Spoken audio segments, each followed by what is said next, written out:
All right, let's do the first problem on the practice for week 32. In quadrant 1, the question's asking which expression is represented on the number line. So we can look at the number line and see that -4 is represented 3 times. So that means there are 3 groups of -4.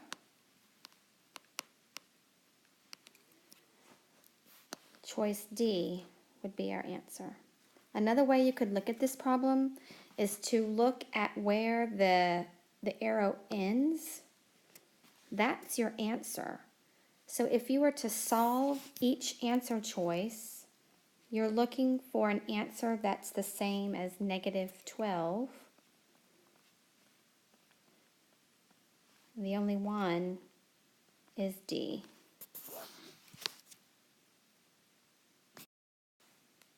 All right, problem 2, quadrant 2. Ella played a math game and had the 5 cards shown. Her score was the sum of the numbers on these 5 cards. What was Ella's score? So we have to add all of these numbers together.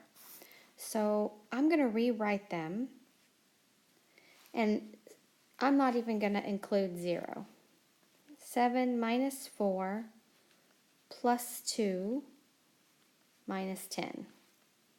What I do is I'm going to add the negative numbers together first. -4 plus -10. Altogether, I have 14 negatives.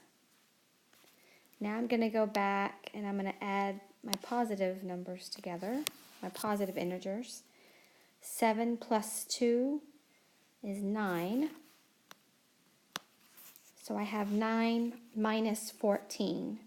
When you're subtracting integers, you keep the first number, change the subtraction sign to addition, and change the sign of the second number. So I have 9 positives and 14 negatives that I'm combining.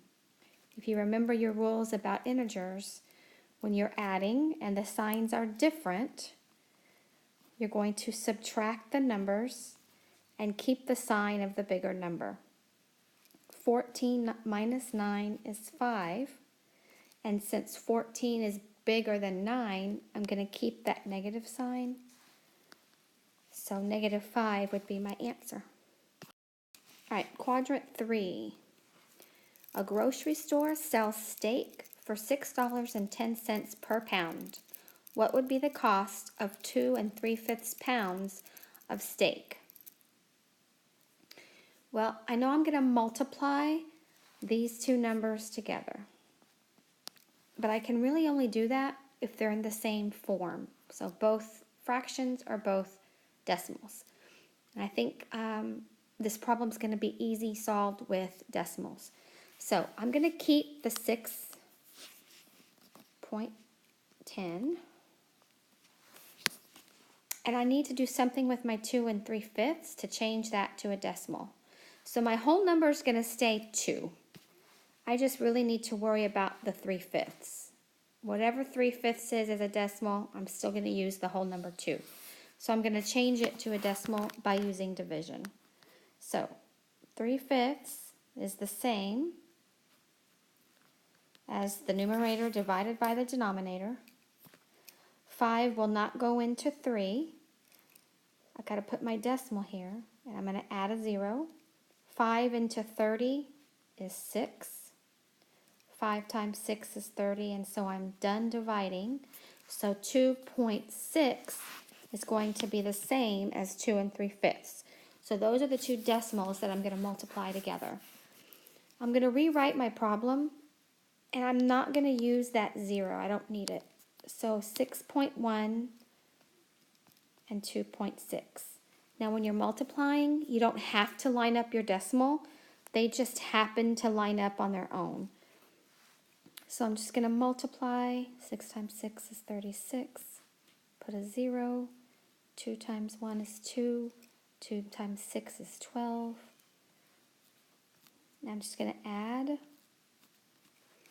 So I have 1586. Since I have 2 decimal places in my problem, I need 2 decimal places in my answer. So $15.86 is going to be my answer. All right, last warm-up problem. A window washer cleaned 38 windows in 2 hours. At this rate, how many windows did he clean in 7 hours? So an important word in this problem is rate. A rate is a comparison of 2 things.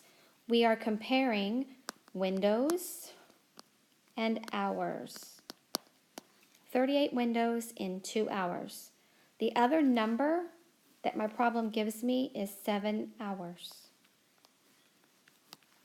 So here's my proportion. I'm looking for this missing number. Since 7 is greater than 2, I know that my answer has to be more than 38. I'm first going to look to see if I can do anything to 2 to get 7.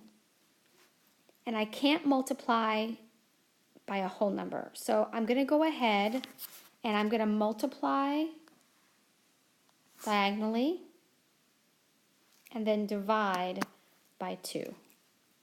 So 38 times 7 is 266.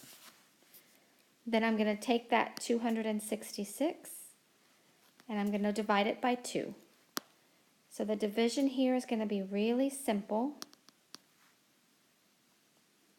because my even numbers can be divided by 2 easily.